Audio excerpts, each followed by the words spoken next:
Good morning. A reading called The Flower Sermon from a Teaching from the Buddha. Toward the end of his life, the Buddha took his disciples to a quiet pond for instruction. As they had done so many times before, the Buddha's followers sat in a small circle around him and waited for the teaching. But this time, the Buddha had no words. He reached into the muck and pulled up a lotus flower, and he held it silently before them, its roots dripping mud and water. The disciples were greatly confused. Buddha quietly displayed the lotus to each of them. In turn, the disciples did their best to expound upon the meaning of the flower, what it symbolized, and how it fit into the body of Buddha's teaching. When at last the Buddha came to his follower, Mahakassapa, the disciple suddenly understood. He smiled and began to laugh. Buddha handed the lotus to him and began to speak. "What can be said, I have said to you," smiled the Buddha. "And what cannot be said, I have given to Mahakassapa." Say that fast 5 times. Mahakassapa became Buddha's successor from that day forward. Nice.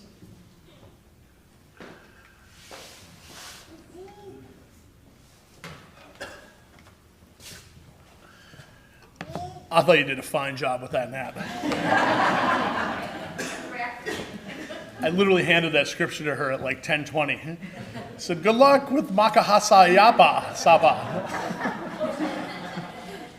I don't know what's going on up there, but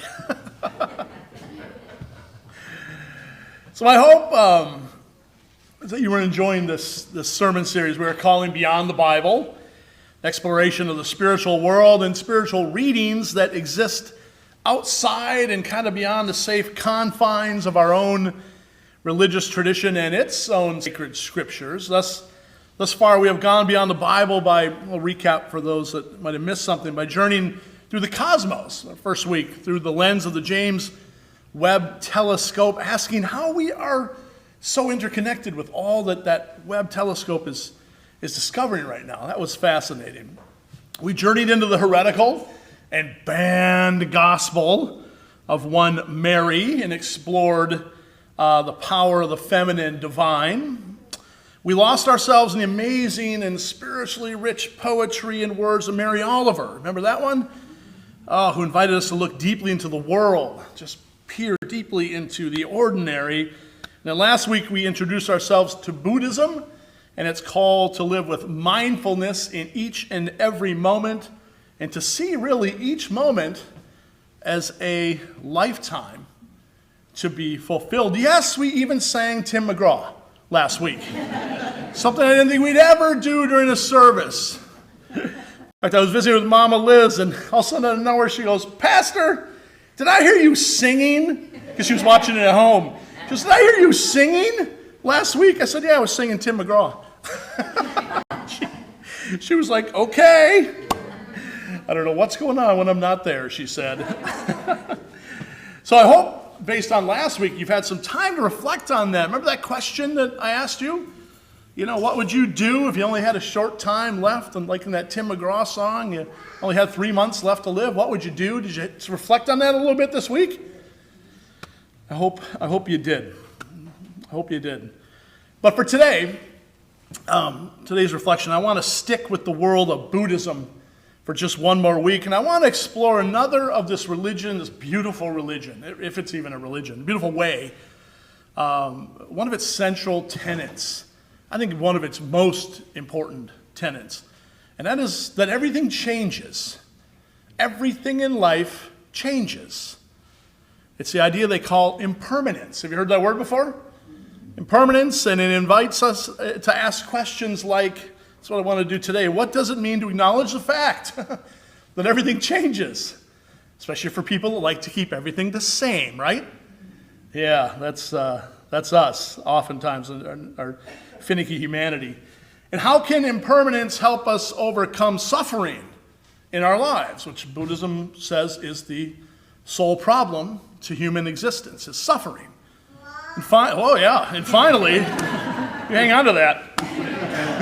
And finally, how can the often difficult act of letting go change how we live and bring us a deep sense of peace? Those are the questions that I want to explore today. To help us set the tone for that, I want to tell you about a particular form of art and spiritual expression that is near and dear to my own heart. It was something I discovered one day while I was just wandering the halls of the amazing Minneapolis Institute of Arts, and once I discovered it, it changed really my entire life as far as how I view the world. The art form is called a mandala. Have you heard of a mandala before? Yes, most of you had. And you can see one here on the screen above you. In fact, this is the very one that stopped me in my tracks that day at the Art Institute. And I'll say more about this particular one in just a bit, but what is a mandala? A mandala is a circle. In fact, in Sanskrit, mandala means circle that has all sorts of symbolic meaning within so many Buddhist and Hindu expressions. A good definition I found for you and for myself about a mandala goes like this. A mandala is a spiritual and ritual symbol in Asian cultures. It can be understood in two different ways: externally as a visual representation of the universe, or internally as a guide for several practices that take place in many Asian traditions, including meditation. In Hinduism and Buddhism, the belief is that by entering the mandala, like the one up here, and proceeding towards its center, you are guided through the cosmic process of transforming the universe from one of suffering into one of joy and happiness. It's a good definition of mandala. Joseph Campbell says, my favorite, Joseph Campbell, you hear me say it often, mandala is a Sanskrit word for circle, but a circle that is coordinated or symbolically designed so that the meaning has cosmic order. When composing mandalas, you are trying to coordinate your personal circle with the universal circle. Making a mandala is a discipline for pulling all those scattered aspects of your life together and finding a center and ordering yourself to it. I like that. In a mandala, you try to coordinate your circle with the universal circle. I could go into some Carl Jung because he was really big into these mandalas, but let's not get too bogged down in the vast details for the purpose of our time together. Suffice it to say that basically these are just works of art that can hold both incredible beauty, as this one obviously does, but more important than that, they can and do hold deep meaning for healing as well, and especially for the art of letting go. And that's what I want to focus on today. So to help us get in touch with the great meaning of these works of art for our lives, I want to tell you the story of this right here, this particular mandala. And keep in mind that mandalas come in all sorts of other manifestations. You've likely, who here's colored one? Anybody here colored a mandala? Yeah? See, I've seen some heads nodding. Oh yeah, really? Big, oh yes, big mandala colorer. Let me just say, be careful doing that. Apparently, I read some articles on that's where the devil resides in coloring mandalas. If you open yourself up, you're letting the demons into your life by coloring a mandala. Bring it on. But mandalas can be other things too. They don't just have to be something you color. They can be a Celtic cross. You've all seen those. Or large stained glass rose windows in large cathedrals. Or think of the Native American dream catcher. Or even a medicine wheel. Or think of a labyrinth. You know, many of you here are labyrinth walkers. You go spend time at a local labyrinth here. That is a mandala. And who knows, maybe someday we'll have a labyrinth right out here that you can go walk in a manifestation of a mandala. Point is that these circles invite you on a journey. They're really powerful, from the symbolic cosmos to the depth of your own being, to explore just where you find your center. I have a feeling, again, many of you have colored them. If you have not, except for the devil stuff, please go. Just be on guard, all right? Be on guard when you color those things. And adults can color too, right? Come on, we need to snap out of this that adults can't color. It's actually really fun. Okay, but it's the story of this one. I told you we'd get back to it. This Buddhist sand mandala, this is where I find so much meaning. I mean, this mandala is called the Yamantaka Mandala, and it was created way back in 1992 as an exhibit at the Minneapolis Institute of Arts. As part of the exhibit, Buddhist monks, they flew in these Buddhist monks.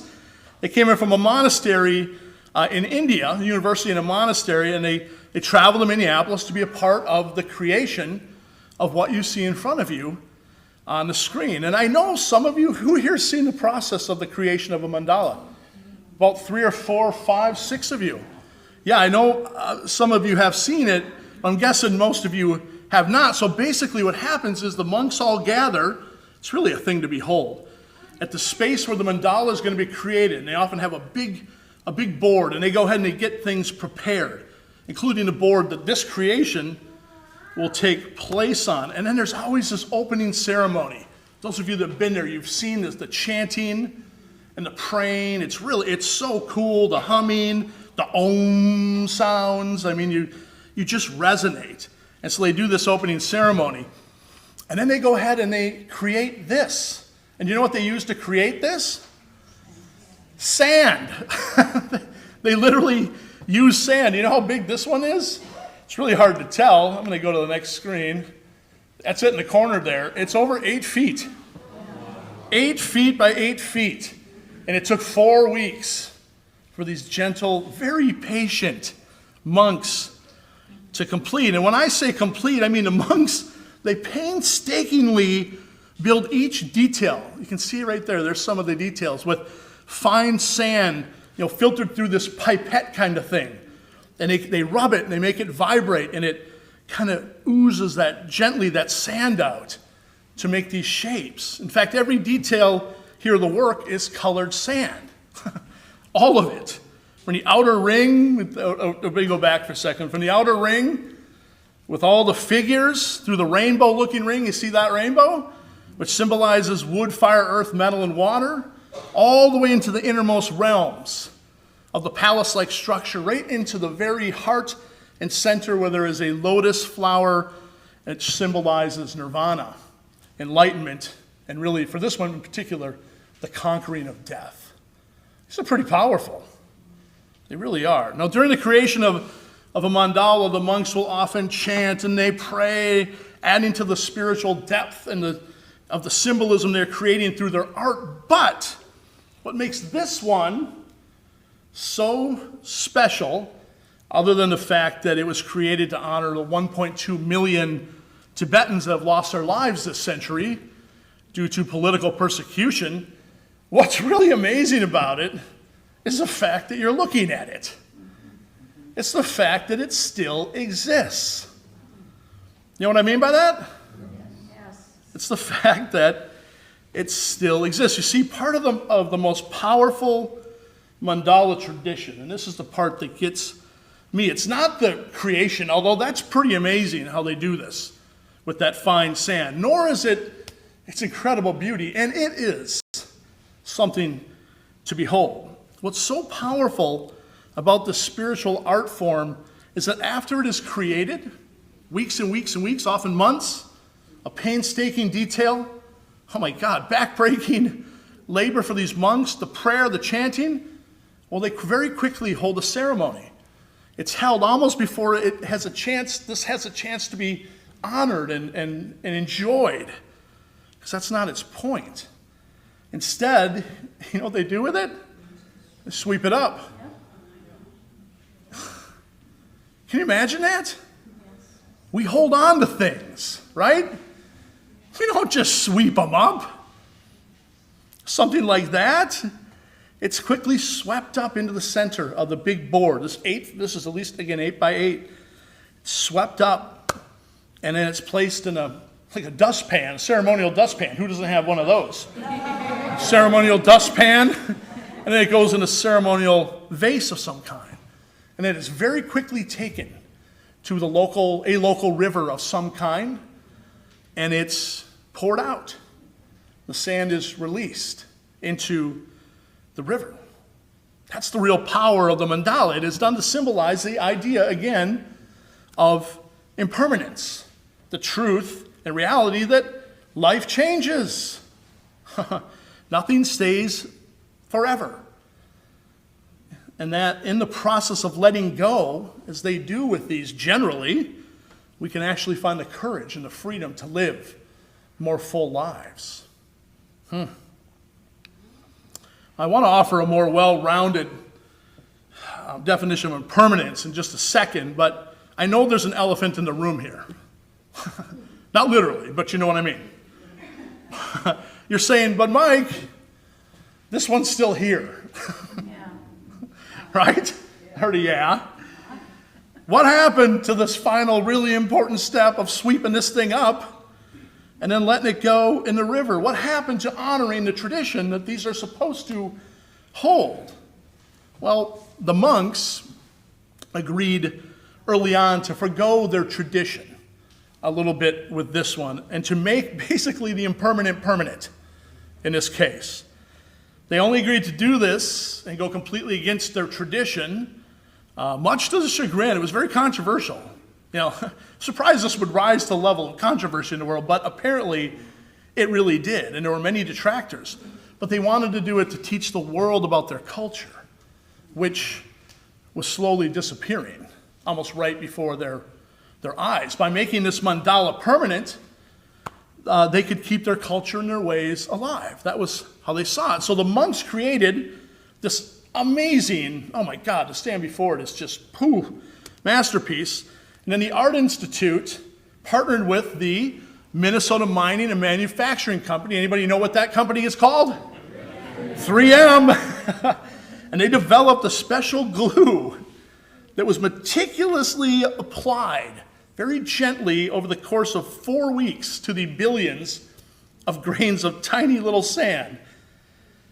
And they held those grains in place. Now, there were some bumps in the road, but eventually they got it. And according to the MIA website, to this day, you can go read it, beginning June 6, 1992, the sand mandala defied both gravity and time. And a sand mandala was hung like a painting on a wall for the first time ever. Wow. That's something, isn't it? That is something. And even though in this case they made the impermanent, permanent, which I'm extremely grateful that they did, that doesn't change the fact that these works of art were created to symbolize the changing nature of life, and especially non-attachment amidst life's ways. I think practicing the art of letting go and non-attachment and impermanence is one of the most profound teachings of Buddhism, and actually, if we're honest with ourselves, really one of the most difficult to put into practice when we think about it. Now, what is impermanence exactly? Well, Thich Nhat Hanh, Brother Thai, who recently left us, tells us in his great book, The Heart of the Buddhist Teaching, he defines it for us. This is what impermanence means. The Buddha taught that everything is impermanent. Flowers, tables, mountains, political regimes, bodies, feelings, perceptions, mental formations, and consciousness. He could have gone on and on and on. We cannot find anything that is permanent. Flowers decompose, but knowing this does not prevent us from loving flowers. In fact, we are able to love them more because we know how to treasure them while they are still alive. If we learn to look at a flower in a way that impermanence is revealed to us when it dies, we will not suffer. Impermanence is more than an idea. It is a practice to help us touch reality. He goes on, impermanence teaches us to respect and value every moment and all the precious things around us and inside of us. When we practice the mindfulness of impermanence, we become fresher and more loving. Thanks to impermanence, we can change suffering into joy. End quote. Everything changes, folks. Everything changes, in other words. Life changes constantly. So by refusing to hold on to a notion that things will always be the same, we can be so much more free from the grief that hits us when things really do change, as they always will. Ty says, again, quote, "It is not impermanence that makes us suffer." That's not what makes us suffer. What makes us suffer is wanting things to be permanent when they are not. Change happens, again. But it's how we deal with that reality that makes all the difference in our lives. That's what the Buddha was trying to convey. Go 2 slides up here. When he held that lotus flower in his hand, its roots dripping with mud, for those disciples, Makasapa what was once a cold seedling, dark, down in the dark, thick mud, has risen up through that murky water. He holds it, a stunning flower of infinite beauty. He just holds it in his hand for them to see. It's beautiful flower up here, almost like this, and its roots dripping with water and mud.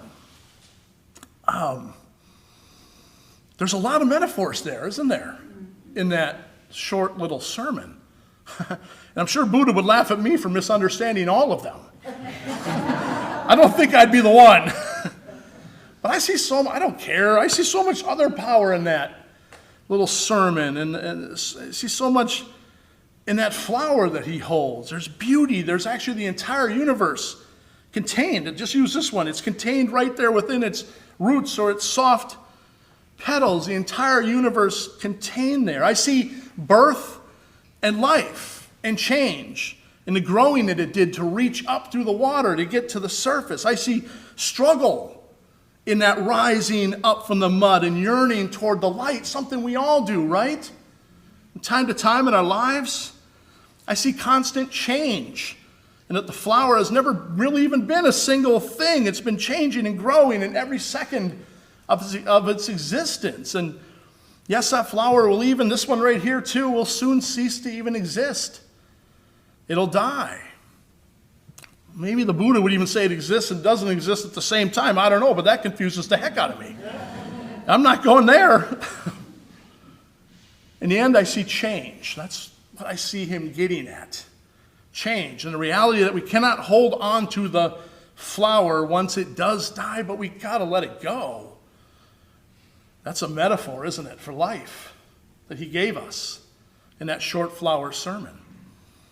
But at the heart of it is the reality that everything in life changes no matter how hard we want to behold it. That's the power of the mandala as well. They both remind us of exactly that. You cannot behold its beauty forever. And in the end, like everything, my God, loved ones, life circumstances, jobs, special times, good times, not so good times, everything changes. Everything changes. And it's how we accept those changes in life and how we let go when the change does come that makes all of the difference. What power in that little sermon. So my question is, seeing the importance of impermanence in our lives and helping us to live more fully in the present moments of our lives, let me ask you, and I asked myself this as well, I asked this all yesterday when I was writing, more answers than I cared for. What are you holding on to right now that you need to let go of? What are you holding on to right now, this moment, that you need to let go of? I created one heck of a list yesterday. What are you holding on to that you need to let go of right now? What are your sands that you carry that need to be swept up like a traditional mandala and released into the proverbial river? What do you need to let go of? If everything changes, what do you need to let go of to live more freely and joyfully with less suffering? Are you living with regret right now over this or that in your life, unable to let those regrets go? Are you living with maybe some mistakes you made in the past? Not looking at anybody in particular. That are weighing on your mind and your spirit, and you're unable to let them go? Are you carrying grief? Are you carrying grief over a loved one that has journeyed on to the other side, that is paralyzing you and keeping you from finding joy in life? Are you held hostage by past relationships that can tend to eat you up inside? Is there a past incident in your life that is holding you back from truly living, still creating an unnecessary suffering inside of you? For all of these and more, impermanence and the mandala can remind us that even though we've spent days and weeks and months or even years building up the sands of clinging or anger or regret or frustration or fear or grief or so much more, in the end we can and we should let things go into the flow of the river in recognition that our lives have changed. We have changed, and there are new currents just waiting for us to take hold. What are you holding today that you need to let go of? That's my question. Like most mandalas, one I just showed, we can't hold on to them. And like the beauty of the flower, we can't hold on to it. Life changes. And one of its greatest and most difficult of truths is recognizing that fact and knowing when to let go. That's a deep truth and a most difficult one to put into practice. Just ask all the other monks in that flower sermon that clung to the lotus, except for the one that did not. And what did he do? He shined like the sun. Letting go. It's a hard thing to do, isn't it? See a lot of stares out there like, whoa. Yeah, letting go. Recognizing impermanence.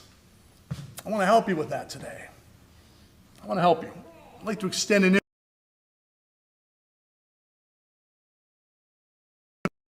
members letting go month. Several years ago, I think it was way back in 2013, and I think about it, wow. We made a mandala of sorts. We made our own.